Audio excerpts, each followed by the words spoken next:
Caro Padre Pedro, caro Padre Alisson, membros do presbitério daqui da Diocese de São José do Rio Preto e suas pessoas, saúdo a todos os presbíteros desta diocese, saúdo também o pastor desta diocese, Dom Antônio Vilar, saúdo a todos os que estão participando aqui nesta capela, neste santuário da vida, desta celebração eucarística, de um modo especial aos congregados marianos que me convidaram para estar aqui na celebração dos 90 anos da criação da Federação das Congregações Marianas da Diocese de São José do Rio Preto.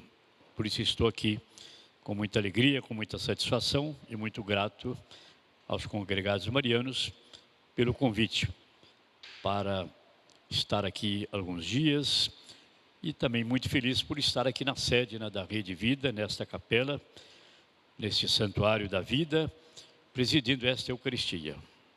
Quero saudar também aqueles que estão nos acompanhando pela TV Rede Vida, neste momento, unido a nós, nesta celebração eucarística, em seus lares ou em outros lugares desse nosso imenso Brasil, e também em outros lugares, para além do Brasil, nos acompanhando, talvez por outros meios de comunicação social, nesta nossa celebração eucarística. Estamos terminando também, queridos irmãos e irmãs, o tempo pascal, para celebrarmos a solenidade de Pentecostes, no domingo agora próximo, depois de amanhã. E com essa solenidade terminamos o tempo de Pentecostes. Aliás, o tempo pascal. 50 dias depois da Páscoa se encerra então o tempo pascal com esta grande solenidade de Pentecostes neste próximo domingo. Estamos ainda vivendo, hoje, sexta-feira,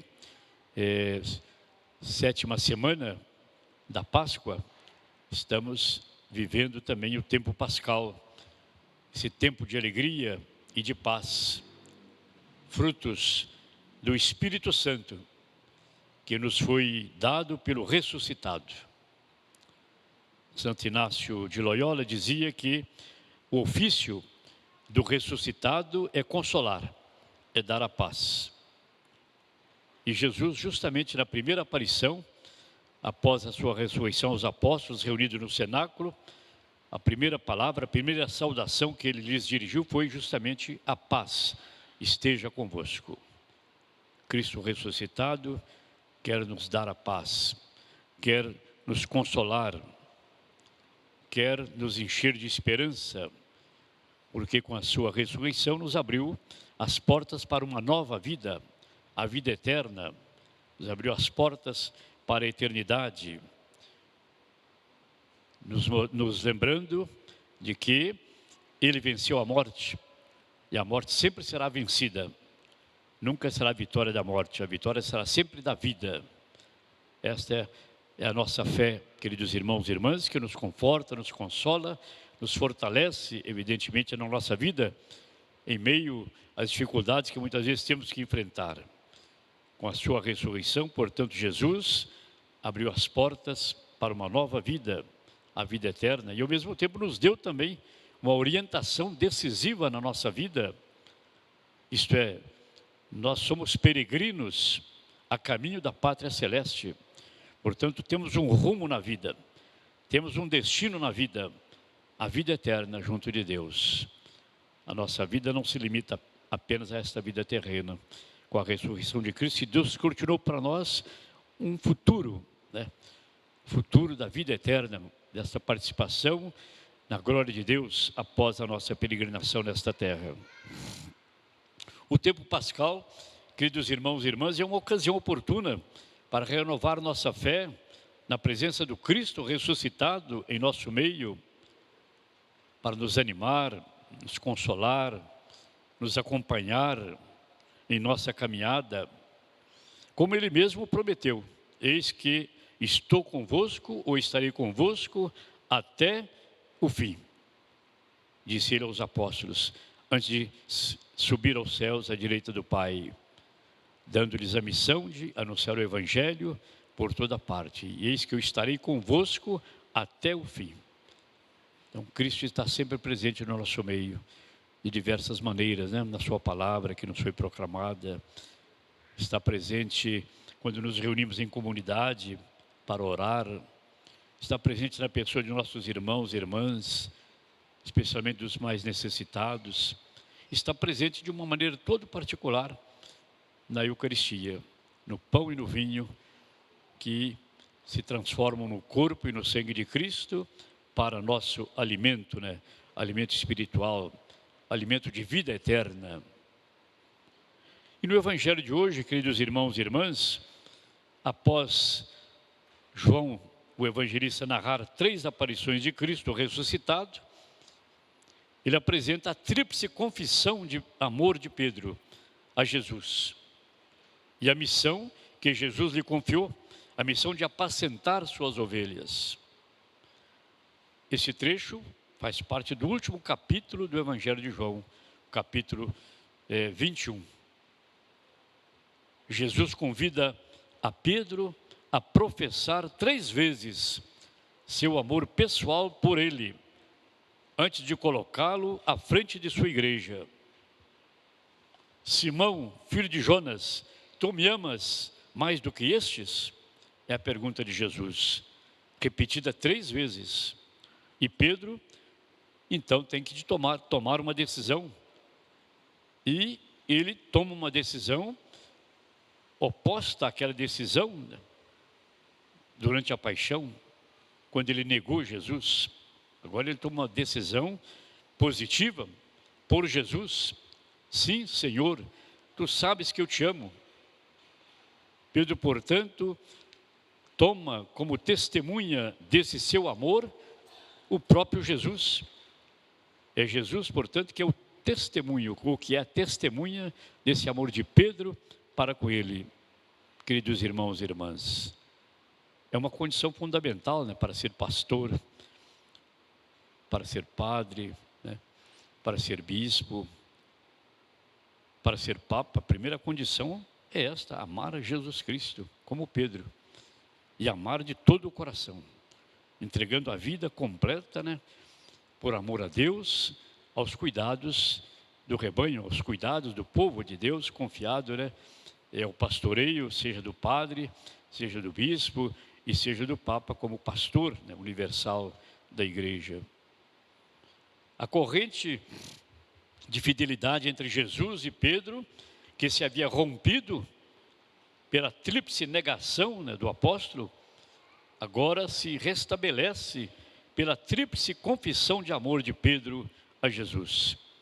Bonito, né? Deus é misericordioso, Deus é perdão. É como que o nome do próprio Deus, né? A misericórdia, o amor. Aliás, São João nos diz, né? Quem não ama não conhece a Deus, porque Deus é amor. A definição mais bonita que temos de Deus é a definição dada por São João. Deus é amor, Deus é misericórdia, Deus é perdão.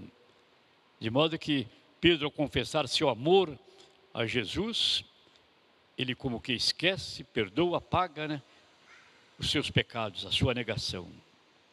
A partir de agora, desta confissão de amor a Jesus, Pedro seguirá demonstrando seu amor a Jesus até o fim de sua vida.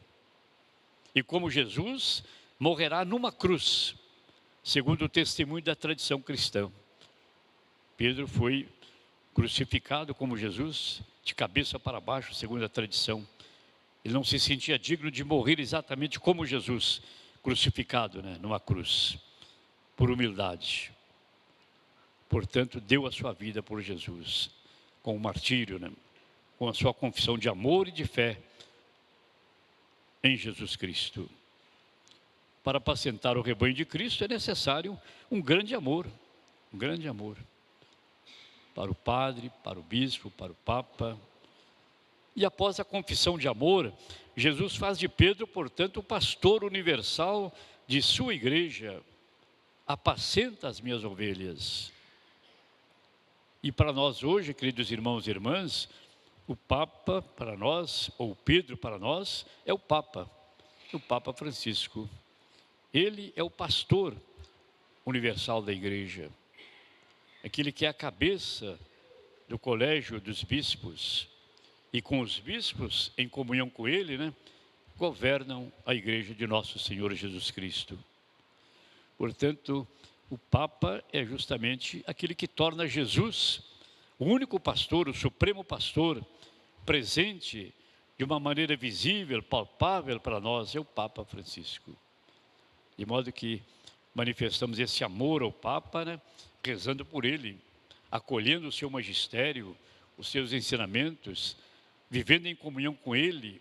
Isso é fundamental para nós, católicos, queridos irmãos e irmãs.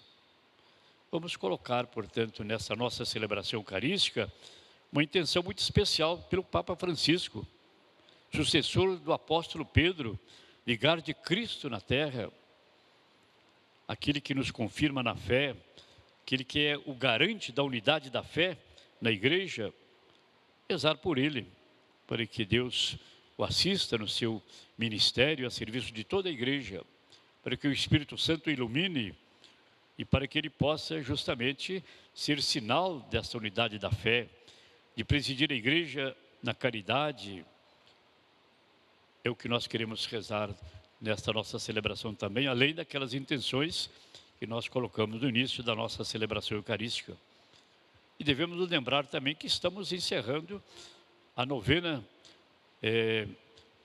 de oração pela unidade dos cristãos, que começou no domingo passado. Portanto, o desejo de Cristo é de que haja uma só igreja e um só pastor. Na sua oração sacerdotal antes da paixão, Jesus rezou muito pela unidade dos apóstolos, pela unidade da igreja.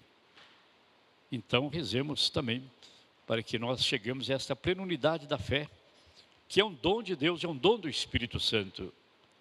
Uma unidade da fé na diversidade, evidentemente, no amor, na fraternidade entre todos nós. Então, coloquemos também na nossa celebração de hoje essa intenção especial em favor do ecumenismo, dessa união de todos os cristãos em todo o mundo, na mesma fé, no mesmo amor a nosso Senhor Jesus Cristo, que cabe a Deus e aos desígnios de Deus decidir quando se realizará essa plena unidade na fé de todos os cristãos. Então, peçamos também nessa nossa celebração, pela esta unidade dos cristãos, queridos irmãos e irmãs, para que todos nós cresçamos no amor a Deus, na fraternidade entre todos nós, e assim possamos, com a graça de Deus, um dia ver esse sonho de todos nós, e desejo do próprio Cristo, desta unidade na comunhão da fé entre todos os cristãos. Louvado seja nosso Senhor Jesus Cristo. Para sempre seja louvado.